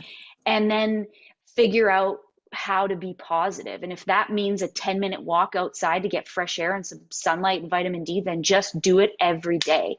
And if It's it better means than nothing, right? We have to look if at it it means, that yeah, way. hugging your cat, 10 times a day, hug your damn cat 10 times a day, whatever Find it that is, thing. find something that's going to make you feel better, and just do it, and smile, and be positive, because your body is hurting and your mind is hurting and you're hurting, but you have to be positive, because even if you get better physically and you're still not positive, you just Positive. won't be happy, right? You I can be think that's sick such a and beautiful positive. note right there. Yeah. So like that's such a mission statement for what we go through, is if we don't start taking control of our minds now and our thoughts, then Yeah. once we are physically healed, it will be very easy to slip back into sickness again if we don't watch out. And I know you talk so 100%. much about self-care, so that's all, part of that. So your message is just so important and so all encompassing for while we're in treatment and after. And I love that. I mean, 100%, because sometimes while you're in treatment, you may go into a recovery phase and then need treatment again, right? Mm-hmm. This isn't just a mountain that you're climbing and then you're done. Yeah. This is I was sick. I It's was very better. common, right? I got sick. I was better. I got pregnant. I got sick, Mm-hmm. and I'm sick now. I am Mm-hmm. sick again. Right now, currently, as we're having this conversation, I am not well. You're on But treatment. I mean, I'm smiling and I'm talking and I'm figuring it out, because I Yeah. realize I've been there and I've gotten better. I know I will. And my Mhm. husband and I are trying to figure out how to execute things that will make us better and make Right. me better. And often what does that healing look? is not linear, even No. for the average Lyme person, it's not a linear process. There's so No. much that we can't control outside of us as well. Yeah. So I think that's And another even beautiful and message too. It's okay, yeah. it's okay if you're not going like this so fast. It can take you a year, it might take you 10. Yeah. But you'll get there. And like you said too, is that with the changing aspect of it too, and how I had mentioned, find the outlet that you love that makes you better. Even those outlets might change. Even something that is like, let's say the 10-minute walk with the sunshine, that may be what makes you feel better. But then all of a sudden now you've got severe leg pain and you can't do Yes. that thing. The So next now day, you have to be malleable, and you have to learn to Mhm. adapt to the punches and roll with the punches, because it may change. And so there was I one love point that. in my career where I was very sick and the doctors were putting me on a bunch of medications to try to figure out how to manage symptoms. And so I was on this one medication that was just super hardcore, right in the height of Lyme disease, and they were trying to treat the symptoms. Mhm. And so I had like this massive eye twitch, which it's a neurological symptom that I'm still Yes. trying to figure out, and working with a specialist to try to, do I need surgery? What is it? What needs to happen? And it's this right eye that just twitches like crazy. Everyone says, oh, eat a banana. Oh, you're just tired. It's too much coffee. And it's like, no, it's none of those things. It's neurological. So Yeah. there was this time in my career where I had like a bunch of radio interviews. I had a single out. My career was doing really well, and my eye was twitching. And I would wake up and go, damn it, I'm on TV today, but there's nothing I could do for this twitch. And I just accepted that I had this weird eye twitch that people would stare at and go, like, is she on drugs? Like, is she taking cocaine? I don't know. Do you take? I don't even do drugs. I don't even know what the Right. terminology is. But and we, so we do yeah. no sugar. Yeah, we do, exactly, no sugar. And so at this point, I had this major festival that I was going to play, and I was on the main stage of this major festival. I was one of only like one of two females to be on this main stage that year, and I was so Wow. excited. And I was sick. I was so skinny that I had to go out and buy new clothes, because the outfit that I bought to wear didn't fit me because I'd lost so much weight. Ugh. And that outfit now I've given away because I can't fit into it. It was like a 000. And now I'm like a 4 or 6, So that's just how Happily. much weight that I'd lost. And I was forgetting lyrics. to my own songs Your that own I had songs. written. I had to stand on stage, one of the should have been a very proud moment in my career. And Oh, I was scared shitless, pardon my language, because I was thinking, oh my God, I would be in the middle of a song that I'd done a million times and I would forget where we were in the song. mm, And I would think, did we just do the first chorus or the second chorus? Did I say that lyric wrong? Did I, in my head, I was almost like thinking a of other dream. things while my mouth was singing something and my hand Mhm. was just strumming a guitar. And I was so lost in my own body and on stage.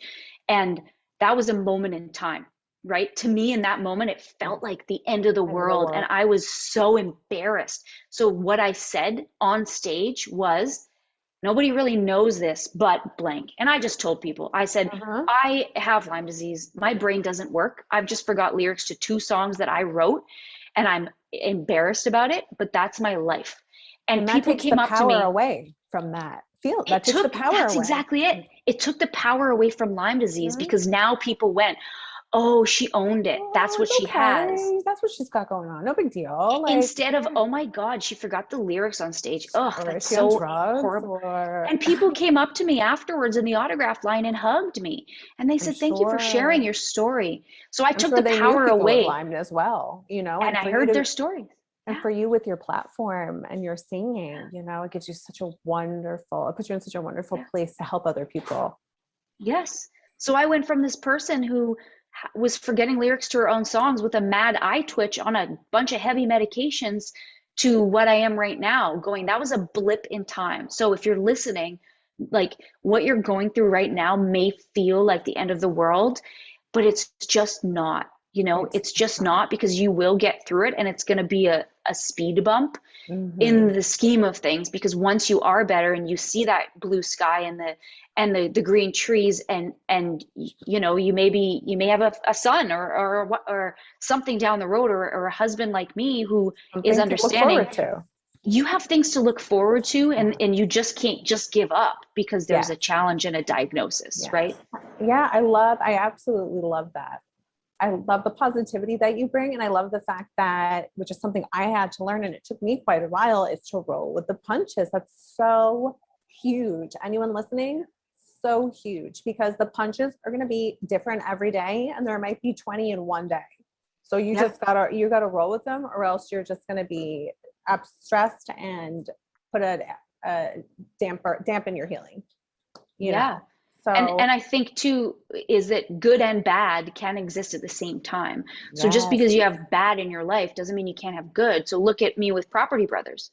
I was on a Mhm. major HGTV show with my husband, and it was the best time of our lives, but also the worst. You were celebrating and you're also mourning at Mourning that because point. I was so sick, and I did ozone treatments in Nashville as well during that time period, and had major die off while I Chaos. was on the show, Oh, which caused all the skin reactions. And so we're talking, I was at the lowest point of my life, but also the happiest, because I had yeah. this, my husband, That's a and beautiful this takeaway. major show, and I was successful in my career, and so I had two things coexisting at the same time, good and bad. Good And so and it's bad. possible. You can't just let the bad take over, because good can thrive too, right? Yeah. And it's finding that balance between there is bad, but there's also good. And it's okay to acknowledge the bad, but it's very, very important to acknowledge the good. Sometimes we Yes. forget that part. Yes. Thank you for reminding us. Yeah, exactly. Yeah. So, Leanne, Beautiful. let's talk a little bit about what you were learning about yourself when you were learning to heal from Lyme disease, right? I mean, one of my favorite sayings is, well, you're working on Lyme, Lyme is working on you. Well, you're figuring Right. out how to get better. You're figuring out who you are. So what did you learn about you, and how did that help you personally and professionally? Yeah. I think I just realized, like, whoa, I'm a really strong person. You kind of look back at what you've been through, and even what I'm going through right now, is just, you just kind of think, holy crap. Holy crap. How did I go through that and am still standing? Make it. How did my body go through that? Even with me being pregnant and so sick that I was in the hospital, how did my body birth a healthy baby boy? How did he not get affected by my sickness? And how? That's what I've learned is like, wow, I could really do anything, you know, Body's and amazing. people have called me a warrior before, and they say, you're a warrior. Every time I say something, oh, you'll never believe what happened next. And I tell people what's happened and they go, holy crap, that's unbelievable. You're a warrior. And I can't call myself a warrior. I can hear people say it and go, thank you. Like, it's really nice to hear, but I can't say to you, I'm a warrior. Because sometimes you just don't feel like a warrior because you just think like, Mhm. why does life keep kicking me in the butt? What did Why I do I do with have life? to be a warrior? Why? Yeah. I I don't just want want to to be a be a warrior. girl. Yeah. Yeah, I don't want to be a warrior. So I don't want to call myself that. I just want life Mhm. to stop kicking me in the butt, you know, Yeah. and I want to stop having to roll with the punches, but you just can't. That's just life. And That's everyone just has their thing and has their hurdles. And I think what I learned was just like, wow, You you learn how know, resilient you are. exactly. so, Leanne, Exactly. you're learning how adaptive you can be, and that Mhm. there's no limit to what you can learn, and there's no limit what you can do to improve your situation, right? And that's an important starting point for any healing journey. Belief that you can get better, belief that there are no Yes. limits, belief that you can Yeah. continue to go forward. Another, I think, important thing that you learned, of course, is that life isn't about good and bad. It's about managing both, but it's about transcending both, because no matter Mm. who you are, life is going to throw curves at you, right? People are going to get sick, people are going to die, you know, there are just going to be things, breakups happen, you know, these are things that happen in life, right? So if we have this artificial perspective that life is good and then bad is a departure, rather than Mhm. recognizing that good and bad happen together, and our lives are going to be richer based on what we learn from all of these experiences, then we're going to have a more healthy perspective. So talk to us Mhm. about how this has impacted you musically. I mean, I really enjoy a lot of your music, and you know, I one of the things that I really appreciated about your music when I was studying you was that you were writing about so many of your personal experiences, right? I mean, you know, your Little Man song is just beautiful. I mean, it really is a beautiful, beautiful song. And, you know, Miles Away is another really powerful song. And I have to admit, my favorite as a cat owner is Catterday. So talk to us about all of your songs and how this journey from no to who you are is now being manifested in your art. I mean, that's a great question because it's talking about that box too, right? When that box fills up, where does it go? And for me, it was my music. So I felt like I'm, people would call me a country rocker if they see me perform on stage. I whip my hair around, I rock out, I'm stomping my boots. Whoops, I stomped my boot while I said that and then banged the desk. I don't know if you heard it, but I can't not stomp my boot without saying stomp my boot. So, and I rock out with my guitar and my bandmates, and it's a high energy show. And I always felt like those were the songs I had to release because I was playing live shows all the time, and that's what people wanted to see, and that's who I was. But then when COVID hit and there was no live shows, and I had to, because of Lyme disease, I basically had to relearn how to play instruments multiple times. So Wow. I used to play guitar really well, you know. I could learn a guitar solo and I could just do all these things that I can't do now, and I had to relearn how to play guitar amongst this being diagnosed with Lyme disease. And then I used to play piano when I was younger, and my hands just all of a sudden my hands and brain couldn't communicate, and all of a sudden I just gave up because it was too hard. And so I started taking piano lessons again, but I did it silently because I was embarrassed. I didn't want people to Right. know that I was relearning an instrument I already knew or that I was struggling so hard to learn an instrument. So my piano teacher, I just kind of warned her. I said, I have Lyme disease and my brain sometimes just doesn't work. And so if you teach me something, I'll be able to play it perfectly, but then 1 second later, I'm going to forget. I'm going to look Mm. at the piano and not know where my hands are supposed to go for a song that I've played a million times. And so she was very gracious and unbelievable. And so I struggled to learn, and ultimately just decided like learning music theory is not for me because my brain doesn't work that way. I don't work Mhm. mathematically and scientifically. I work with this is what I feel like doing today. And some days if I sit Mm. down and it's just too hard or it hurts, I just don't do it. And I try another day.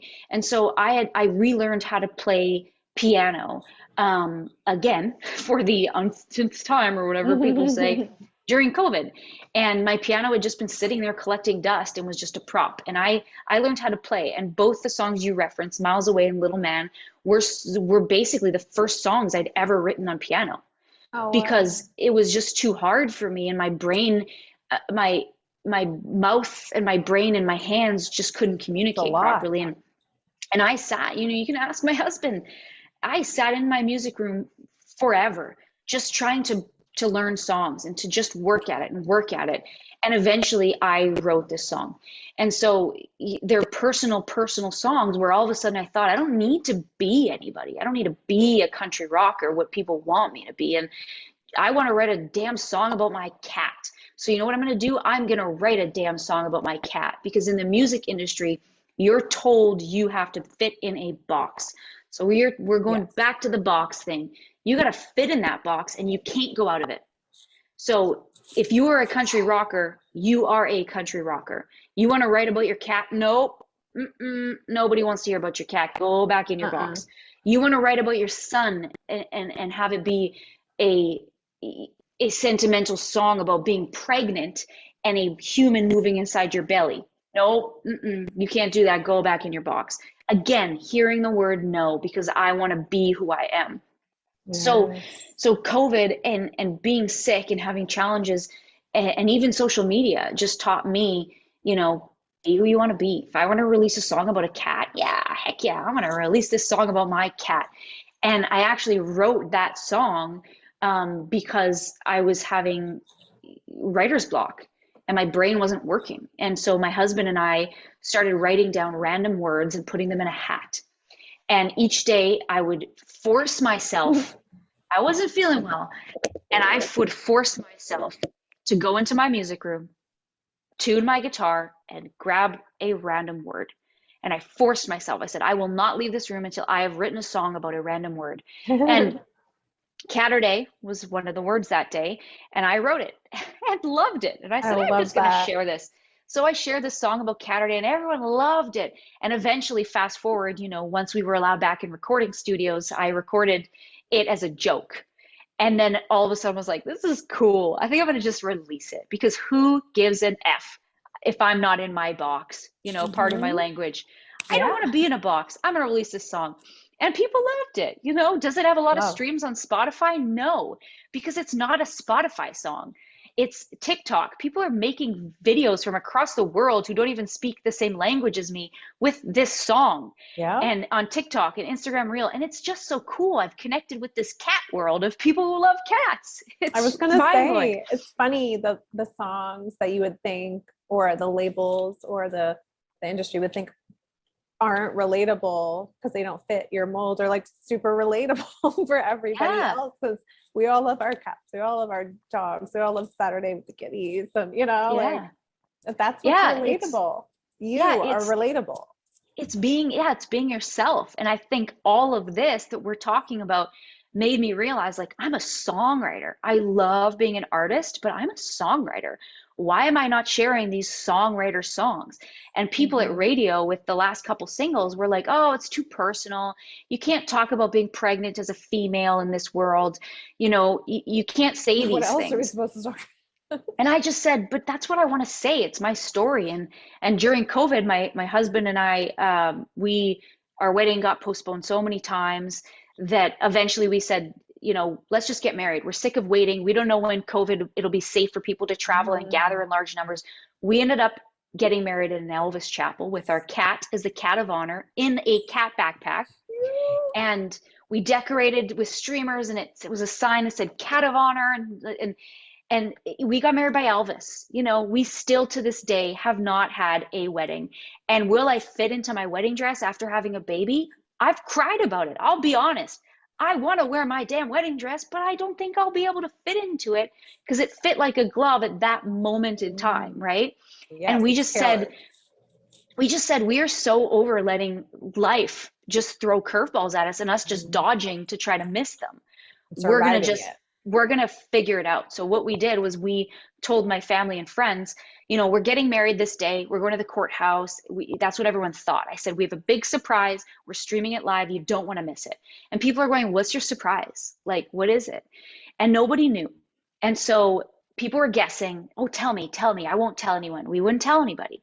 So the live stream went on and people are looking, going, dang, that's a really nice courthouse. And all of a sudden we're standing there, we're dressed all cute in my husband had a white blazer on. I had this cute little party white dress and high heels.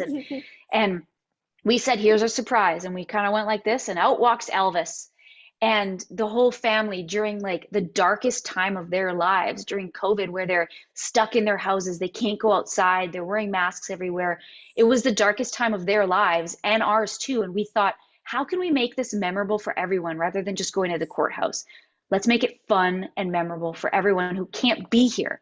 My dad didn't walk me down the aisle, and I didn't get a first dance, and we didn't do any of that. So we said, let's make it fun. So we got married by Elvis with our cat, and we made everyone's lives so happy for that, little blip, because now they get to talk about it forever. We get to watch all these videos. And so if you're watching this, you can go to my website, and all the videos are all there, and the pictures and everything of us with our cat that are adorable to make you laugh, right now. And so the two of us have just been making the best out of situations. And I think when you say, what have you learned about yourself? It's that there's nothing that can keep you down. There's just nothing, because life is just what you make of it. And yeah, right now in this moment in time, I'm in a very tough spot trying to figure out how to recover from, an emergency C-section and almost dying, birthing my child. But I'm having this conversation with you and motivating other people to say, like, it's just not the end of the world. You can go get married at Elvis, by Elvis at an Elvis chapel, and put your cat in a backpack and take her for walks outside, because life is just life, and just do it. That really is the pattern that we've seen here at Take Boot Camp. And interviewing over 270 people, what we find is the people who are the most resourceful, the most adaptive, they're the people that heal. The people who are not resourceful, the people who are allowing the no's to interfere with their ability to move forward, are the people who don't heal. And that's why this is such a beautiful story, where you went from no to yes by being adaptive, by learning, by being resourceful, and never letting anything stand in your way, including COVID and the darkness that come along with COVID, including all the illnesses that you had to overcome that could have prevented many people from having the confidence to have a child. You went from no to yes because you were resourceful. So I have one more request for you before I let Maria ask a final question for the podcast. And that is, the next time you and your husband are creating the bag of all the words that you're going to use to write your future I know song, what you're going to say. please make sure you put a word Lyme in that bag, so that we can have another powerful song from you and your beautiful family that can help to inspire people to learn how to move from no to resourcefulness and adaptiveness. Done. So that they can heal. As soon as you said that, it's in my head. I know exactly what I want to say, because it's the same with my song Little Man. I woke up in the middle of the night and had the chorus in my head. It was a mumble jumble of words, but I knew I wanted to say, I can't wait to hold you in my hands. I can't wait to meet you, little man. It was in my head, the melody, the everything. And I just said, I've got to write that. And I wrote it down, and I wrote it the next day. And it's the same thing. You just put it in my head. It's in my mind, and I want to write it. All right. I can't wait to hear it. So we're going to let Maria ask you the final question on this really beautiful interview with Take Boot Camp. So I know we talked about living the moment and really balancing all of that. But if you could wave a magic wand in 5 years-ish, what would you see in your life? Do you see another baby? Do you see a music career thriving? Do you see healing? Yes. Good question. All of the above. I do see healing. I see that, I hope that I can make time for the healing, because with a baby, it's very tough to make time. And I think that healing doesn't happen overnight, and you can't just say, I want to heal, and then go sit on the couch. You got to work. And so I hope that I will be healed by then, and, working towards a publishing deal, in Nashville, and sharing my songs and hearing other artists write my songs, and watching my son grow up. And I hope he has a quirky, weird personality like me. And I hope that people call him weird, because I enjoy being weird. I like being weird. I hope everyone's weird. I I do like too, I weird gotta people. say. I like It's weird people. the same thing is boring over and over, right? That's what Yes. I say. Yeah. So in 5 years, I hope that my son is a weird 5-year-old, and him and I get to just pull pranks on my husband all the time. I look at my son sometimes and I'm like, dad's gonna have trouble with Just us, wait. So that's what I see. I see Oh, music, I see family, and we would love to have another child, and for right now, I think the focus is the healing, because can my body have another child? I don't know, because what I went through was just so bad, that would I want to knowingly do that again to myself when I know that it's going to be such a long process to heal right now? I don't know, because I want to be a good mom. And can I be a good mom to the child that I have now if I go down the road of being sick again? So yeah. we have conversations to have about that. And do I see a dog? Probably. My cat Yeah. is a cat dog hybrid. She likes to play fetch and Oh, chase cute. squirrels. So she needs a real dog in her life. So we see a Aw, dog, and I love it. just see, I just hope that the punches that life throws at us, we can, instead of dodging them, we can just take them on, and just deal with them as they come, and stay positive, right? Because being positive is one thing, but staying positive is another. It's a moment by moment choice that you're making. Yeah. And there's one quote that I wanted to share too, because before I came on this podcast today, I have a blog on my page that I shared a little bit about my Lyme disease journey, and I thought, man, I haven't read that in a while. I wonder what I said, because it would have been so long. So I reread it and I went, wow, I didn't complain in it. I didn't say anything about any symptoms or any story of how I was diagnosed, nothing. It was just this, like, I have this. And then that was the first paragraph, and the rest is all just this, telling people to be positive and overcome it. And I'm thinking, wow, I didn't put any details or anything in there about Lyme disease. So I may go back and put some more details, so people who really are searching out help Curious. can get help as well as the motivation. But I found this one quote that I hadn't even heard in years, but it says here it's my favorite quote. So you know what? It is my favorite Yeah. quote, because I forgot about it. When I was really sick, I used to write quotes on my mirror. I used to put them on sticky notes and put them on my mirror, so that I would see these, like, you are strong, you are beautiful, you can overcome anything. And oh, my phone's ringing. I'll stop that. And so this was one of the quotes that I used to have on my mirror. And so it says, you never know how strong you are until being strong is the only choice you have. I don't know who That's a said good it. I don't one. know where I heard it, but it's my favorite. Think about That's a good that. one. Being strong is the only choice you have. So you're down in the dumps, you're sick, you don't know who to talk to, but you got to be strong, right? Because what's the other option is, for some of us, it is death, sadly. And Yeah, we can't exactly. go there. Not So what do go you there. choose? What do you You choose choose? life. Is it life or is it death? Just choose Mhm. life. Essentially, that's the Be choice. strong. Yeah. Yeah. It can be Yeah. distilled down into that. So What write are we that choosing? on your mirror, I do am what I choosing did and life. put it on a Post-it note I have them and right write here. it on your mirror.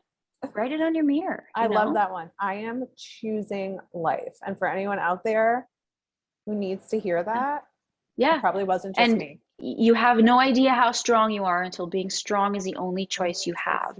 And me telling the story about how I wrote Catterday in the hat, maybe have a hat and put a bunch of positive words into that hat, and then a day, and save it for a rainy day. But our rainy days are not physically rainy, right? You don't look out and see rain, you feel rain, right? It's a rainy day in your body. Next time you feel that way, maybe pull something out of a hat that says smile, or I'm strong, or I'm beautiful, or I'm a mother. And you pull those things out, and you look at that and you think of that positive word. It sounds cheesy, but you know? No, one other thing I'm really learning from you from this talk to close is learning, because like being positive and all, you hear that all the time, but you don't hear how to make it fun. Yeah. You know what I mean? Because when you're sick or you're going through something like Lyme disease, you try to be positive. It's a daily thing. You're working on it. And a lot of times you're just sitting there working on it in your mind, or maybe you write something down, but you have all these like fun, weird, which to me is a great word. I love that word, Yeah. quirky, weird. I mean, that's the best, but you're making it possible I feel like for some people to be positive who can't be, to have a little jar where you write something nice about yourself. Yeah. I mean, that is really amazing. The creativity that you had during your healing and during, right now is something to take away from this conversation. And I think that's true. Yeah. I think that's really a perfect way to wind down our podcast. I can't thank you enough, Leanne, for sharing your beautiful story and your family's beautiful story. And Marie, I can't thank you enough for co-hosting with me on this beautiful episode of the Tick Boot Camp podcast. Thank you. I had a great time. Thank you all so much. Thank you so much. Thank you for listening to the Tick Boot Camp interview with our guest, Leanne Pearson. To our listeners, we have a call to action. First, if you'd like to learn more about Leanne, please visit our Instagram page at Leanne Pearson. Second, if you enjoyed this episode of our Tick Boot Camp podcast, please share it with your friends by using the social media buttons you see at the bottom of our post. Third, Tick Boot Camp is created a Tick Bite blueprint that has been inspired by the information that has been shared with us by past podcast guests.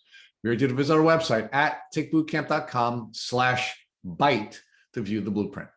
Fourth, don't forget to subscribe to this podcast on Apple Podcasts, Google Podcasts, or Spotify to get your automatic episode updates of our Tick Boot Camp podcast.